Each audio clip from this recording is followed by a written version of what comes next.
Arestado isang lalaki ng hold up at tumangay ng 20,000 pisong kita ng isang kainan sa Sauyo Road, Quezon City. Hindi siya nagbigay ng pahayag. May unang balita si James Agustin. Sa kanyang bahay sa barangay Sauyo, Quezon City, sinilbi ng mga pulis ang arrest warrant sa 28 anyos sa lalaking construction worker na wanted sa kasong robbery. Sa imbestigasyon ng Talipapa Police Station, nag-ugat ang kaso ng hold-upin umano ng lalaki at kanyang kasabwat, ang isang kainan sa Sauyo Road noong Enero.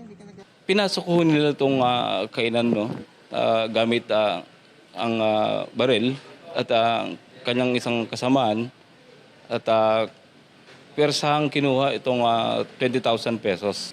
Itong ating akusado ay mailap, no? At ito'y palipat-lipat na lugar kung saan meron kaming confidential informant na nagturo sa amin ng kanyang kinaroroonan.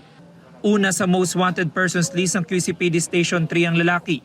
Dati na siya nakasuhan dahil sa pagsusugal, paglabag sa Anti-Violence Against Women and Their Children Act at Anti-Carnapping Law. No-comment na lang po sa attorney ko na lang po Nakapag-return of warrant na ang pulisya at hinihintay na lang ang commitment order mula sa korte. Ito ang unang balita. James Agustin para sa GMA Integrated News.